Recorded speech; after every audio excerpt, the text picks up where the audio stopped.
సౌందర్యలహరి స్తోత్రం నుంచి 29వ శ్లోకం ఇవాళ మనం అర్థంతో నేర్చుకుంటున్నాం. కిరీటం వైరించం పరిహరపుర కయేట భవిదః కఠోరే కోటీరే స్ఖలసి జహిజం భారిమకుటం ప్రణమ్రే శ్వేతేషు ప్రసవముపయాతస్య భవనం భవస్యాభ్యుత్థానే తవ పరిజనోక్తిర్విజయతే.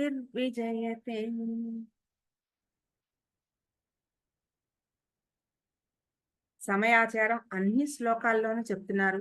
శివుడి ప్రాముఖ్యత అంటే అమ్మవారి గురించి చెప్తూనే శివుడికి కూడా ఎంత ప్రాముఖ్యత ఉందో, ఇద్దరి శక్తి ఒకళ్ళతో ఒకటి ఎంత విడదీయరాని బంధమో అదే సమయాచారంలో చాలా బాగా చెప్పే విషయం. అదే ఇందులో కూడా చెప్తున్నారు. ప్రతిపద అర్థం తెలుసుకోవడానికి ముందర పురహ నీ ముందు వైరించం బ్రహ్మకు సంబంధించిన కిరీటమును పరిహర వదిలి దూరముగా నడువుము. కైటభవిద కైటభుడను రాక్షసుని వధించిన విష్ణుమూర్తి యొక్క కఠోరే రత్న ఖచ్చితమొగుట చేత కఠోరంగా కఠినముగా ఉన్న కోటీరే కిరీటము అంచుల యందు తాకి స్ఖలసి జారదవేమో జంభారి మకుటం జంబుడను రాక్షసుని సంహరించిన దేవేంద్రుని కిరీటమును జహి వదిలి దూరముగా నడువుము అని ఈ విధముగా ఏ తేషు బ్రహ్మేంద్రాదులు ప్రణమ్రేషు మోకరిల్లుచుండగా భవనం నీ మందిరమునకు ఉపయాతస్య వచ్చిన భవస్య నీ యొక్క పతియగు పరమేశ్వరునికి ప్రసభ వెంటనే తవ అభ్యుత్థానే నీవు ఎదురు వెళ్ళు సమయమందు తవ నీ యొక్క పరిజనోక్తి పరిజన ప్లస్ ఉక్తి నీ సేవకుల వచనము విజయతే సర్వోత్కర్షముతో విరాజిల్లుతున్నది. అది ఇందులో ప్రతిపదార్థానికి అది ప్రతిపదార్థము. ఇందులో అమ్మవారు తన మహారాజ్నిగా మణిద్వీపంలో విరాజిల్లుతూ ఉంది. ఆవిడ చుట్టూరా మంత్రునిలు సమావేశమై ఉన్నారు, యోగినులు. ఆవిడ అంశరూపాలుగా ఉన్న ఎన్నో మయూఖములు, అన్ని శక్తులు ఆవిడ చుట్టూరా పరివేష్టించి ఉన్నాయి. వాళ్ళందరితోటి విశ్వ రచన గురించిన ఎన్నో విషయాలు ఆవిడ ఒక సమాలోచన చేస్తుందన్నమాట. వాళ్ళు చెప్పే విషయాలు వింటూ వాళ్ళకి కావలసిన సలహాలిస్తూ అనుజ్ఞలనిస్తూ విశ్వరచన ఇదంతా ఎలా బాగా అంతా నడవాలి, దీని గురించిన ఆవిడ ఆ పరిపాలన యంత్రాంగం నడుస్తున్నప్పుడు ఆవిడ దృష్టి మాత్రం చాలా అప్రమత్తంగా వాకిలి మీదే ఉందిట ఆవిడ దృష్టి. అంటే ఎవరో వస్తారు ఇప్పుడు, ఆ వచ్చేవారు ఎవరు? చాలా ముఖ్యమైన వాళ్ళు. ఆ ముఖ్యమైన వాళ్ళు వస్తారు అనుకున్నప్పుడు ఎట్లాగైతే ఆ ఇంటి ఇల్లాలు ఎంతసేపు గుమ్మం ముందే, గుమ్మం వైపే దృష్టి ఉంటుంది కదా, ఇంకా రాలేదు అలాగా అమ్మవారి దృష్టి అక్కడ ఉంది. అప్పుడు శివుడు వస్తున్నాడనే వార్త ఆవిడకి చేరింది. ఆవిడ చేరిన వెంటనే ఆవిడ ఒక్క ఉదుటన లేచిందిట. ఒక్క ఉదుటన లేచి గబగబా ముందరకు వెళ్ళిపోతోంది. ఆవిడ పాదాల దగ్గర విష్ణుమూర్తి, బ్రహ్మ, ఇంద్రుడు మొదలైన దేవతలందరూ మోకరిల్లి వాళ్ళ కిరీటాలతో సహా సాష్టాంగ నమస్కారాలు చేస్తూ ఉన్నారు. ఎంతమందో ఆవిడ చుట్టూ ఉన్నారు. అవకాశం దొరికింది అమ్మవారి ఆ పాదాల దగ్గర. అలాగ కూర్చుని ఉన్నారు అందరూ. పాదాలతో సాష్టాంగ నమస్కారాలు చేసి ఉన్నారు. వారి కిరీటాలన్నీ అలా ఉన్నాయి. అష్టదిక్పాలకులు వీళ్ళందరూ ఉన్నారు. వాళ్ళందరివి చూసుకోవటం లేదు అమ్మవారు. లేచి ఒక్క ఉదుటున వెళ్ళిపోతోంది. ఇంకా ఆలస్యం అవ్వకూడదు. అక్కడ వెంటనే వెళ్ళిపోవాలి. ఆ సమయ పాలన వెంటనే అక్కడ ఆయనకెదురు ఎగాలి. ఆ అదుట్న వెళ్ళిపోతున్నప్పుడు ఆవిడ చుట్టూ ఉన్న చెలికత్తెలు ఆవిడని హెచ్చరిస్తున్నారు. "ఇది బ్రహ్మ కిరీటమమ్మా! ఇది జాగ్రత్తగా ముందరికి వెళ్ళు. పక్కకి జరుగు. ఇక్కడ కైటభవిదః అంటే ఆ మధుకైటభులనే రాక్షసులను సంహరించిన విష్ణుమూర్తి. ఆయన ఆ కిరీటం. అది చాలా రత్న ఖచితమయ్యి చాలా కఠినంగా ఉంటుంది. అది కాలికి తగిలిందనుకో నీకు చాలా ఇబ్బంది. అది పక్కకి ఆ పక్క నుంచి వెళ్ళు. తర్వాత జహి జంభారి. అక్కడి నుంచి కాస్త పక్కకి జరిగి అక్కడ ఇది వాళ్ళకి తెలియడం లేదు అమ్మవారు వెళ్తోంది. మేము పక్కకి జరగాలని. వాళ్ళు ఒకలాంటి ఆహ్, ఆహ్, ఆహ్, ఎటువంటి అనుభవంలో ఉన్నారంటే తాదాత్మ్య స్థితిలో ఉన్నారు వాళ్ళు. అందుకని వాళ్ళకి అమ్మవారు లేచింది, వెళ్తోందనే విషయం వాళ్ళకి తెలియదు. వాళ్ళలా ఒక ఆ స్థితిలో ఉన్నారు వాళ్ళు తెలియకుండా. అందుకని ఆ చెలికత్తెలు అమ్మవారినే హెచ్చరిస్తున్నారు. "అమ్మా నువ్వే చూసుకొని ముందరికి వెళ్ళు. నీ పాదాలకి అవి ఎక్కడ ఒత్తుకుని నొప్పి పుడతాయో, నీ పాదాలకి ఏ రకమైన హాని జరగకూడదు" అని భవస్యాభ్యుత్థానే తవ పరిజనోక్తి విజయతే. ఏవైతే పలుకులు వాళ్ళు చెప్తున్నారో ఆ పలుకులన్నిటికీ కూడా విజయమగుగాక అని అందులో ఈ శ్లోకంలో చెప్పారు. ఠీవిగా కొలువు తీరి ఉన్న మహారాజ్ఞి అది ఒక మన మనసులో ప్రతిష్ఠించుకోవలసిన దృశ్యాలు, సన్నివేశాలన్నమాట. ఆ ఒక ఠీవిగా మహారాజ్ఞిగా ఆవిడ సింహాసనంలో కూర్చుని ఉన్న ఆ స్థితి. ఆవిడ పాదాల చెంత ఇంతమంది దేవతలు మోకరిల్లి ఆవిడకి ఒక మహారాజ్ఞిత్వాన్ని ఇస్తున్న ఒక స్థితి.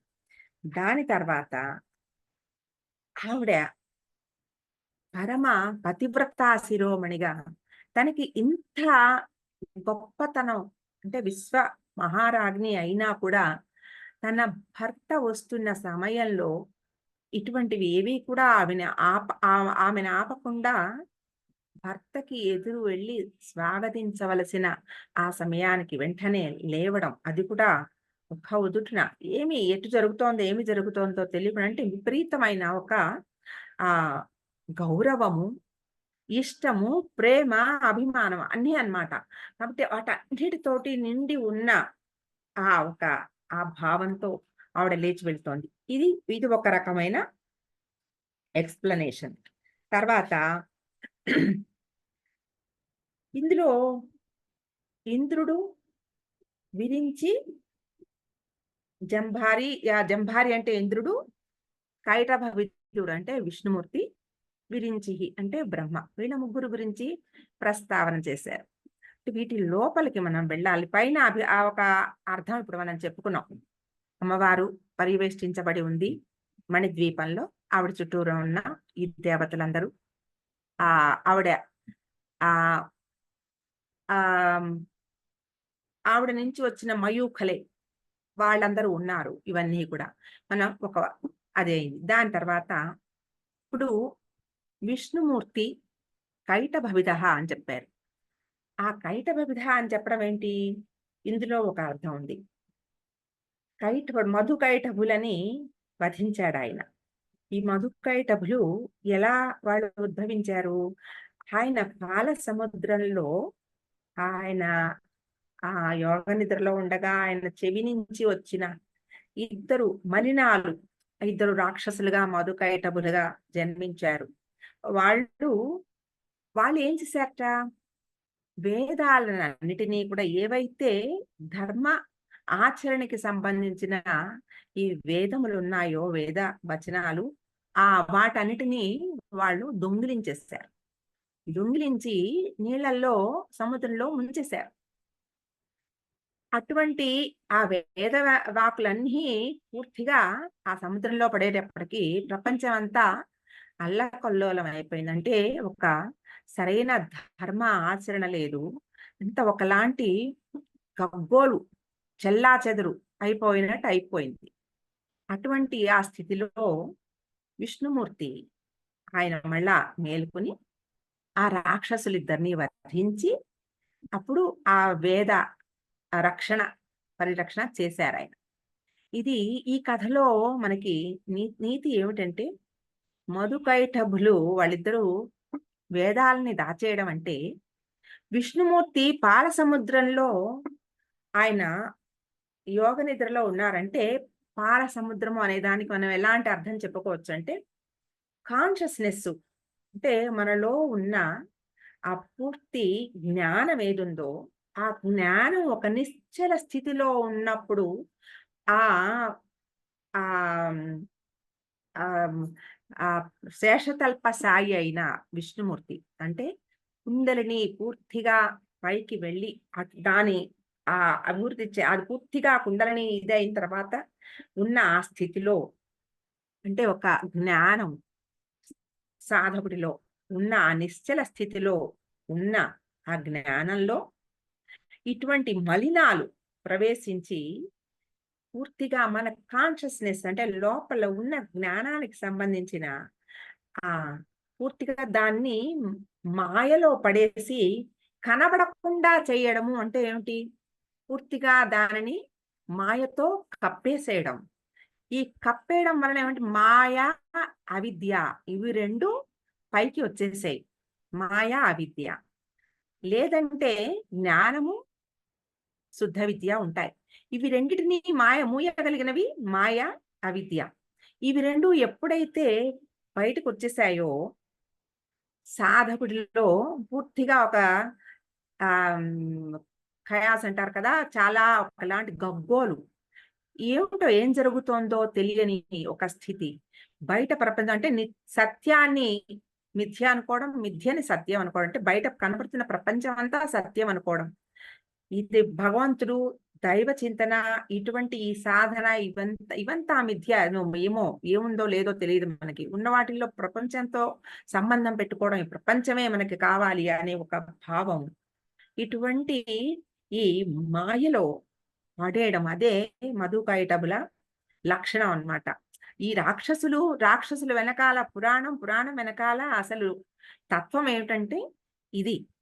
ఈ మాయలో ఎప్పుడైతే సాధకుడు పడిపోతాడో మళ్ళా అంతా మొదలు. ఆ మొదలుకొచ్చిన ఆ స్థితిని మళ్ళా ఈ విష్ణుమూర్తి ఎప్పుడైతే రక్షించాడో, వేదాలను రక్షించి తీసుకొచ్చాడని చెప్తున్నారో, వేదాలను పరిరక్షణ చేసి బయటికి అంటే లోపల ఉన్న మళ్ళా ఆ జ్ఞానం, శుద్ధ విద్య అంకురించి, అజ్ఞానం నశించి, జ్ఞానం చీకటిలోంచి, అంధకారంలోంచి జ్ఞానం అనే వెలుగులోకి జీవి మళ్ళా సాధక స్థానంలోకి వచ్చి, తన అసలైన స్థితి తెలుసుకోగలిగి, తన జ్ఞానానికి మళ్ళా తన కాన్షియస్‌నెస్‌ని తను గ్రహించడమే. ఇదే ఈ మధుకైటబుల కథలో ఉన్నది. మధుకైటబులకి ఇంకొక లక్షణం గూడా చెప్పారు ఒక గురువుగారు. ఏంటంటే, వాళ్ళిద్దరికీ ఒక లక్షణం ఏంటంటే, మనిషిలో ఈ వీళ్ళిద్దరూ లక్షణం ఏంటంటే, చెవులకి అవతల వాళ్ళని తిడుతున్నప్పుడు చాలా మధురంగా అనిపిస్తుందిట. తర్వాత తనని పొగుడుతున్నప్పుడు చాలా మధురంగా అనిపిస్తుందిట. ఇవి 2 లక్షణాలు మధుకైటబులు మనలో ప్రవేశించారని తెలుసుకునే లక్షణాలు. అంటే మనకి అవతల వాళ్ళని ఎవరైనా తిడుతూ ఉంటే, మనకి నచ్చని వాళ్ళనుకోండి, వాళ్ళ గురించి వీళ్ళు ఇంకా కొంచెం వాళ్ళు చాలా అట్లాంటి వాళ్ళు, ఇలాంటి వాళ్ళు అని చెప్తున్నారనుకోండి, విని చాలా ఆనందించగలిగినే ఒక స్థితి. రెండవది మనల్ని పొగుడుతున్నప్పుడు మీరంతవారు, మీరింతవారు, మీ వల్లే ఇదంతా జరుగుతోంది, మీలాగా ఇంకేమి లేదు, మీరంత అద్భుతం. ఇలాంటి మాటలు. ఇవి 2 కూడా ఒక జీవిని ఒక సాధక స్థానం నుంచి కిందకి పడేసేవి. కాబట్టి ఈ మధుకైటబుల లక్షణాలన్నీ కూడా ఇటువంటి అజ్ఞానంలోకి తోసేసేవి. ఆ అజ్ఞాన స్థితి నుంచి జ్ఞానానికి వెళ్ళాలి. కాబట్టి ఈ కైటభవిదః అనే ఒక మాట ఇక్కడ వాడారు. తర్వాత జహి జంభారి. ఈ జంభారి జంభుడనే రాక్షసుని సంహరించిన వాడు ఇంద్రుడు. ఈ జంభుడు అనే దానికి అర్థం కూడా బురద, అంకం, క్లే అనుకోండి మడ్. ఇవి అర్థాలు జంభ. అంటే ఇంద్రియ జయం వెళ్ళి ఇంద్రియాలకి బురద పట్టుకుంటే ఇంద్రియ నిగ్రహం పోతుంది కదా! కాబట్టి ఆ ఇంద్రుడు జంభారిని వధించాడు. ఈ జంభారి అనే మాట ఇక్కడ వాడారు. ఎప్పుడైతే ఇవి ఈ గ్రంథులుగా మనం గ్రంథి, విష్ణు గ్రంథి, రుద్ర గ్రంథులు. ఈ గ్రంథుల్లో ఈ కింద ఉన్న బ్రహ్మ గ్రంథి, విష్ణు గ్రంథి ఇవి కొంచెం లోయర్ చక్రాసు. ఈ లోయర్ చక్రాసు ఎంతసేపు భూతత్వం కదా! మూలాధారం భూతత్వం. దానిపైన ఉన్నది జలతత్వం. ఇవి ఎక్కువ భూమికి భూమి వైపుకి అంటే అధోగతికి కిందకి లాగేసే భూమి ఆకర్షణ శక్తి ఉంది కదా! అంటే అది బరువు. ఎలా అయితే మనిషిని నిలిపి ఉంచుతుందో ఆ గురుత్వాకర్షణ శక్తితోటి, ఈ లోయర్ చక్రాస్‌లో ఉండే ఈ వైబ్రేషన్స్ ఎక్కువ ఆ కింద అధోలోకాల వైపు ఎక్కువ లాగేసి పట్టి ఉంచుతాయి. అంటే ఈ కోరిక, ఆ కోరిక, అలా కావాలి, ఇలా కావాలి. అది జరగకపోతే ఒక బాధ, ఎవరికో జరిగిందని ఒక ఈర్ష్య, అసూయ, ద్వేషం ఇలాంటివన్నీ కూడా లోయర్ చక్రాస్ బాగా ఎక్కువ అతిగా వైబ్రేట్ అవుతున్నప్పుడు జీవిలో ఉండే లక్షణాలు. అవే అజ్ఞానం, అవే అంధకారం, అదే అవిద్య. అందులో నుంచి అందుకే ఇక్కడ ఆ కుండలిని శక్తిని ఒక కాషనింగ్ అన్నమాట. ఇక్కడ ఈ శ్లోకంలో మనకు చెప్తున్నారు. అమ్మవారు ఇలా లేచి వెళ్ళింది అనే మాట చెప్తూ అంతరార్థంగా ఎప్పుడైతే కుండలిని శక్తి ప్రేరేపితం అవుతుందో, ప్రేరేపితం ఎలా అవుతుంది? ఇంకా జీవి చేసే ప్రాణాయామ నియమాలు, యోగా అభ్యాసాలు వీటన్నిటి వలన కుండలిని శక్తి ప్రేరేపితం అవుతుంది. ఈ ఈ శక్తులన్నీ కూడా ఇక్కడ పరిజనోక్తి అన్నారే, ఏదైతే ఏ శక్తులైతే కుండలినిని ప్రేరేపిస్తున్నాయో ఆ శక్తులన్నీ కూడా ఆ అమ్మవారి పరిచారకులుగా చెప్తున్నారు. అటువంటి శక్తులు కుండలినితో ఉంటాయి. ఈ కుండలిని ఎప్పుడూ అమ్మవారి దృష్టి భవన సమీపానికొస్తున్న శివుడి మీద దృష్టి ఉంటుంది అని చెప్పారు కదా! ఆ దృష్టి ఏమిటి? మూలాధారంలో ఉన్న కుండలిని సహస్రారంలో ఉన్న ఆ శివ శివుడితో కలవాలని చాలా ఎప్పుడైతే కొన్ని కదలికలు వచ్చాయో మూలాధారంలో ఉన్న కుండలిని శక్తిలో, ఆ కదలికల వలన ప్రేరేపితమైన ఆ కుండలిని శక్తి ఒక్కసారి ఒక్క ఉదుటున పైకి లేస్తుందిటది. అంటే ఎప్పుడూ వెళ్ళిపోవాలి ఆ సహస్రారంలో ఉన్న శివైక్యం చెందాలని ఈ కుండలిని శక్తికి చాలా ఒక ఆశగా ఉంటుందిట. అటువంటి ఆశతో వెంటనే లేచిన కుండలిని ఆ చక్రాలనన్నిటిని ఒక్కొక్క గ్రంథిని దాటుతూ పైకి వెళ్తున్నప్పుడు చాలా అనుభవాలు. ఆ చుట్టూరా ఒక్కొక్క చక్రానికి ఒక్కొక్క యోగిని దేవత, అధిష్టాన దేవతగా ఉంటుంది. ఆ చుట్టూ ఉండే చాలా మంది దేవతలు పరిరక్షిస్తూ ఉంటారు ఆ చక్రాన్ని. ఎలాగైతే శ్రీచక్రం నవావరణం అని చెప్పుకుంటామో, అలాగే మన శరీరంలో కూడా అటువంటి ఆ శ్రీచక్రం ఇమిడి ఉంది కాబట్టి బిందు స్థానం చేరడానికి ఆ మొదటి ఆవరణలో ఉన్న ఆ కుండలినిలో ఆ 3:30 చుట్లుగా ఉన్న ఆ కుండలిని అది పైకి లేచి వెళ్తున్నప్పుడు, ఆ దారిలో ఎన్నో అంటే ఒక్కొక్క చక్రాన్ని దాటుతున్నప్పుడు, ఇది ఎలా జరుగుతుందంటే పింగళ, సుషుమ్న 3 నాడులున్నాయి మనకి. ఈ పింగళ, సుషుమ్నాల్లో ఇడ, పింగళ చంద్రనాడి, సూర్యనాడి ఈ 2 నాడులు కూడా ఒక సమయంలో ఒకటి, ఒక సమయంలో ఒకటి చాలా ఎక్కువ యాక్టివ్‌గా ఉంటాయి. అటువంటి ఆ 2 ఏది యాక్టివ్‌గా ఉంటే ఆ రకమైన ఆహ్, బిహేవియర్ మనిషిలో ఉంటుంది.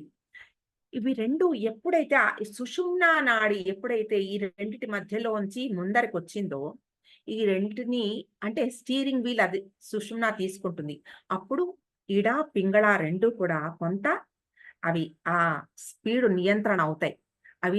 అయినప్పుడు 3 ఒక దారిలోకి వచ్చినప్పుడు సుషుమ్నా నాడి కొంత ఆ డ్రైవింగ్ ఇది ఆ సుషుమ్నా తీసుకున్నప్పుడు సాధకుడిలో యొక్క జ్ఞానం ఉదయిస్తుంది. అంటే సరైన ఒక బ్యాలెన్స్ ఏర్పడుతుంది.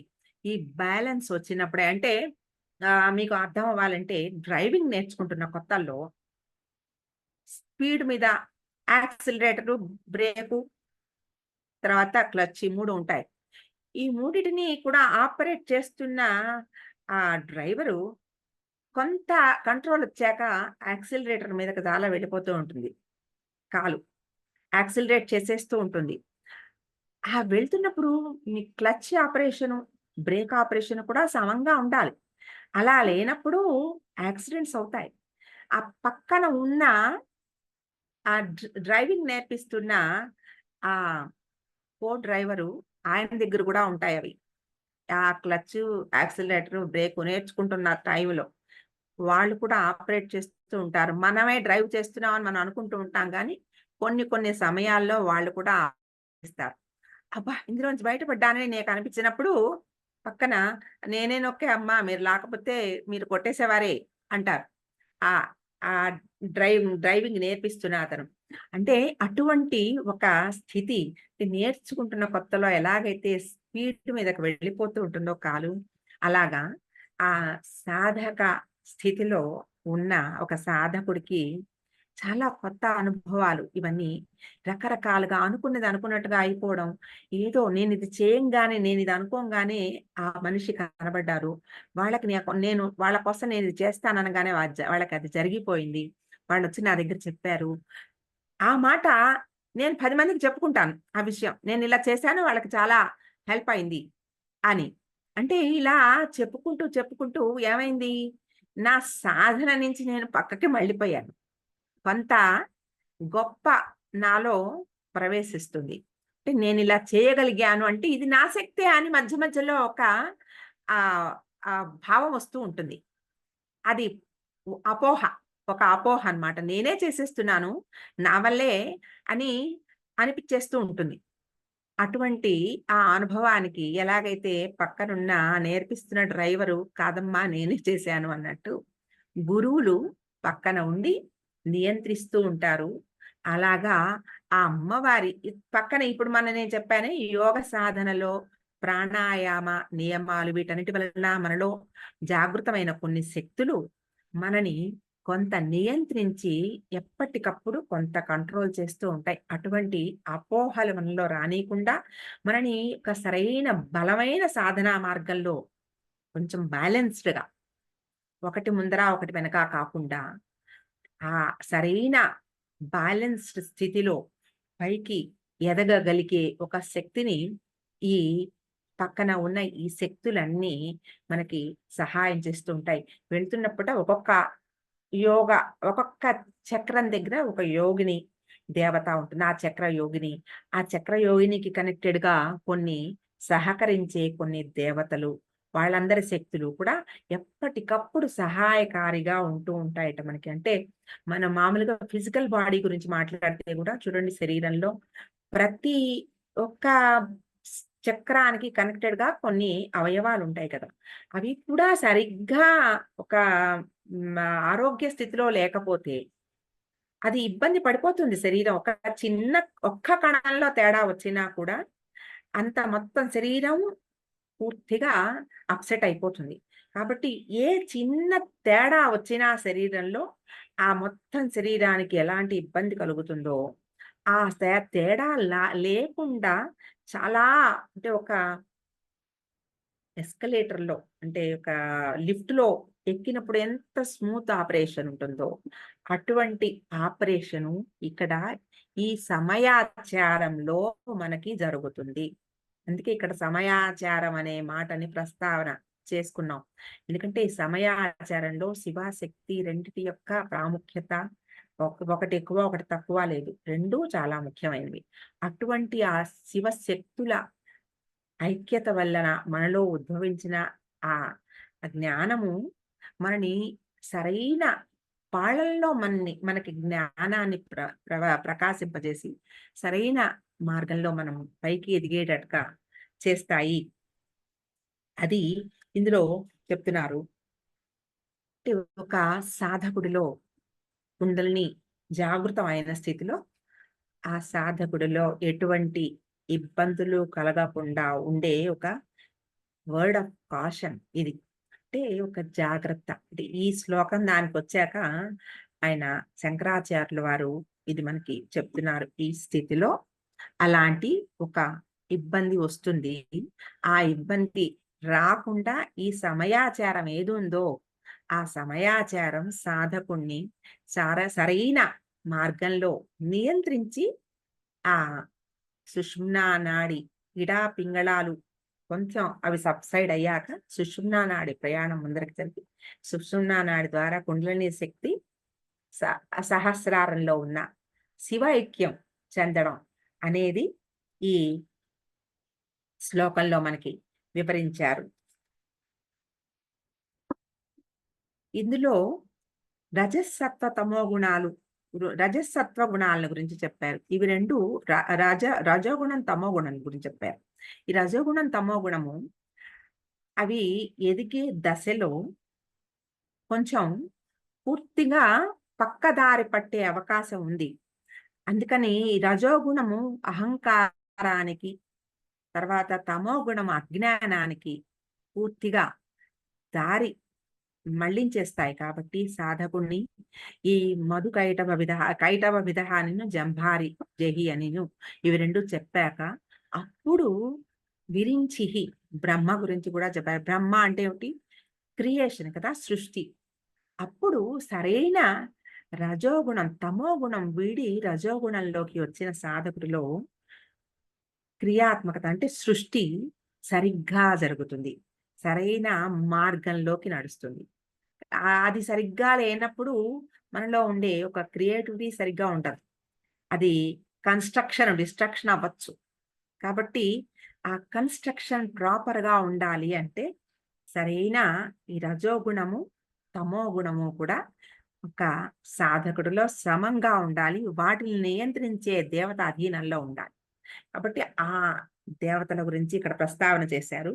అది ఈ శ్లోకంలో ఒక హెచ్చరిక చేస్తూ ఉన్నారు ఈ శ్లోకంలో. ఇక్కడ దాకా వచ్చాక నీలో కుండలిని జాగృతం అయిపోయింది. నువ్వు ఒక సాధనా మార్గంలో ఉన్నావు. ఈ సాధనా మార్గంలో నువ్వు చాలా జాగ్రత్తగా వ్యవహరించాలి. బయట ప్రపంచంలో అంటే లౌకికమైన వాటితో ఉంటూ అలౌకికమైన సాధన చేసుకోవాలి. అది ఈ శ్లోకంలో మనకి బోధించారు. కిరీటం వైరించం పరిహర పురః కైటభవిదః కఠోరే కోటీరే స్ఖలసి జహి జంభారి మకుటం ప్రణమ్రే శ్వేతేషు ప్రసవముపయాతస్య భవనం భవస్యాభ్యుత్థానే తవ పరిజనోక్తిర్విజయతే.